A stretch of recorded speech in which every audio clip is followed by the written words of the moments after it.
TV9 Bharatvarsh पर आपके साथ मैं हूं दिनेश गौतम। और कहते हैं birds of same feather flock together. यह भी कहा जाता है too many cooks spoil the broth. असल में क्या है, एकता में शक्ति है या सबकी अपनी डफली है? कहा तो यह जाता है कि गठबंधन में वो पॉलिटिकल पार्टी साथ में आती हैं जो विचारों में एक जैसी होती हैं। माना भी यही जाता है, कहा भी यही जाता है। अगर ऐसा है तो फिर इतनी रार क्यों दिखाई दे रही है? दोनों ही गठबंधनों में गड़बड़ क्यों नजर आ रही है? यही आज समझने की कोशिश करेंगे। दोनों ही गठबंधनों में मामला कहीं ना कहीं गड़बड़ है और ये अभी अंदर खाने नहीं है, सरफेस पर आ चुका है, सतह पर है, सबके सामने है। सबसे पहले यही आपके सामने रखने वाला हूं। दोनों ही गठबंधनों में मामला गड़बड़।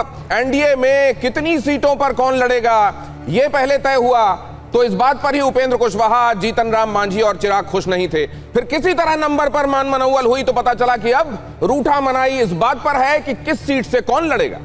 एक सीट पर गठबंधन के ही कई दावेदार नजर आने लगे। उधर महागठबंधन में अभी नंबर भी तय नहीं है और सिंबल बटाई, नामांकन कराई हो रही है। मेन लफड़ा चिराग को लेकर है। मेन लफड़ा 5 सांसदों के साथ चिराग गठबंधन के तीसरे बड़े भाई कदम भरते हैं, लेकिन जेडीयू और हिंदुस्तान आवाम मोर्चा उन सीटों पर अपना उम्मीदवार उतारने के बारे में कह रहे हैं जो चिराग के खाते में दी गई थी। इधर उपेंद्र भी कह रहे हैं कि महुआ और दिनारा एलजेपी और जेडीयू को नहीं मिलनी चाहिए। इस पर तो हमारा दावा है। चिराग के दावे वाली सोनबरसा, राजगीर, अलौली, एकमा, मोरबा पर तो जेडीयू ने आज अपने उम्मीदवार घोषित भी कर दिए। ऐसे में भीतर बवाल है तो बाहर के मोर्चे पर क्या होगा? सबसे पहले इस खबर के साथ शुरुआत करता हूं। देखिए खबर, फ्लैश कीजिए जरा। जेडीयू की पहली लिस्ट में एनडीए में हलचल दिखाई दे रही है। जेडीयू ने 57 उम्मीदवारों की लिस्ट जारी की। पहली लिस्ट से बिहार में चिराग वर्सेस नीतीश दिखाई दे रहा है। चिराग के दावे वाली 5 सीटों पर नीतीश के उम्मीदवार। ये वो सीटें जो मैंने अभी अभी आपको बताई। सोनबरसा इनमें से एक है, राजगीर इनमें से एक है, अलौली इनमें से एक है, एकमा इनमें से एक है, मोरबा भी इनमें से एक है। और अगर ऐसा है कि जहां चिराग अपना दावा कर रहे थे, जेडीयू ने उन जगहों पर अपने उम्मीदवार उतार कर एक तरीके से चिराग के अपनी महत्वाकांक्षाओं को प्रीएम्प्ट कर देने का काम किया है, तो इससे आने वाले दिनों के लिए क्या इशारे मिल रहे हैं? यहां पर आप जब ये खबर देख रहे हैं तो मैं ये भी बता दूं कि आज तमाम पॉलिटिकल पार्टीज के रिप्रेजेंटेटिव्स आपके सामने होंगे। हालांकि हमने चिराग पासवान की पार्टी की तरफ से किसी को बुलाने की कोशिश की, लेकिन उधर से आज किसी का रिप्रेजेंटेशन नहीं मिल रहा है।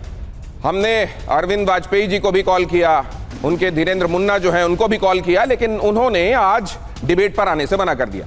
जो हमारे साथ गेस्ट आज जुड़ने वाले हैं उनके साथ मैं आपका परिचय कराऊंगा, लेकिन अगली खबर मैं आपके सामने रख रहा हूं। जेडीयू की लिस्ट में एक भी मुस्लिम उम्मीदवार नहीं है।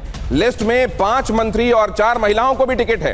10 अनुसूचित जातियों के कैंडिडेट्स को उतारा गया है। चिराग के दावे वाली 5 सीटों पर जेडीयू ने कैंडिडेट उतारे हैं। जेडीयू ने 3 बाहुबलियों को भी टिकट दिया है। एक भी मुस्लिम उम्मीदवार नहीं, 3 बाहुबलियों के टिकट और 5 वो सीटें जिन पर चिराग अपना दावा पेश कर रहे थे, वहां पर अपने कैंडिडेट्स को उतार देना। चिराग इन जगहों से विड्रॉ कर जाएंगे या चिराग इन जगहों पर अपने कैंडिडेट्स भी लेकर आएंगे? क्या होगा?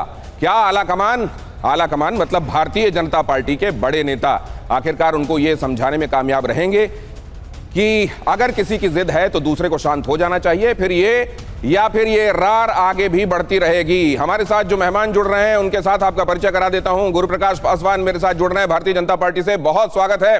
प्रोफेसर साहब कैसे हैं आप? और प्रियंका जी भी जुड़ रही हैं हमारे साथ। प्रियंका भारती अच्छों को पानी पिला रही हैं इन दिनों। आज किसके लिए कितना पानी लेकर आई हैं, आज उनसे हम बातचीत करेंगे। लेकिन सबसे पहले हम ये समझें एनडीए में बात कैसे बिगड़ी। जरा बहुत जल्दी से आपको ये दिखाने की कोशिश करता हूं एनडीए में बात कैसे बिगड़ी। अड़ी में ये आपके सामने, आप जानते हैं कि 2 दिन पहले 12 तारीख को रविवार को जब यह अनाउंस किया गया कि 101 सीटें भारतीय जनता पार्टी और जेडीयू, बाकी 29 सीट पर चिराग पासवान की पार्टी लड़ेगी, और यह भी कहा गया कि 6 हम को दिया जाएगा, आरएलएम को भी 6 दिया जाएगा। यह बात जब बताई गई कि यह फिगर थे, और कहा यह जा रहा है कि मोटे तौर पर यह कहा गया कि भाई जिसका जो सांसद है, एक सांसद पर 6 विधानसभा की सीटें हम दे देंगे, और उस हिसाब से यह तय हुआ कि यह नंबर होने वाला है फाइनली जिस पर लड़ाई होगी। तो तुरंत ही आपने देखा ट्वीट आने लगे, ये कहा जाने लगा कि बहुत आज तो हो सकता है बहुत सारे घरों में खाना ना बना हो, बहुत सारे लोग बहुत निराश होंगे। आपको याद होगा उपेंद्र कुशवाहा ने फौरन ये बात ट्वीट कर दी थी। आप ये भी जानते हैं कि 40 से ज्यादा सीटों के बारे में तो चिराग पासवान खुद ही कह रहे थे कि हमको मिलना चाहिए, फिर वो 29 में संतुष्ट हुए होंगे क्या? आप ये भी जानते हैं कि जीतन राम मांझी की भी महत्वाकांक्षा इससे ज्यादा थी, लेकिन एक सांसद पर 6 वाली बात पर आखिरकार रजामंद किया गया। चिराग के दावे वाली 5 सीटों पर आज जेडीयू ने उम्मीदवार उतार दिया। ये मैंने आपको बताया कि कैसे वो सीटें, आपको 5 सीटें नाम लेकर भी मैंने बताया। सोनभरसा उनमें से एक है, राजगीर उनमें से एक है, अलौली उनमें से एक है, एकमा उनमें से एक है और मोरबा उनमें से एक है। ये है वो सीटें। सोनभरसा पर रत्नेश सदा, ये पहले भी जीते थे। अलौली पर श्री रामचंद्र सदा, यहां देखिए जरा, राजगीर पर कौशल किशोर, एकमा पर धूमल सिंह और इधर मोरबा पर विद्यासागर निषाद। इसके पीछे दलील जेडीयू की यह है कि इनमें से जो 5 सीटें, उनमें से 2 पर तो हमारे विधायक जीते हुए थे ही, बाकी पर तो आरजेडी जीते थी, उसको हम हरा सकते हैं। चिराग पासवान का दावा कहां से आ गया? कुल मिलाकर इसमें बहुत सारी चीजें परत दर परत अगर आप देखें तो ऐसी हैं जो इशारा करती हैं कि सब कुछ ठीक नहीं।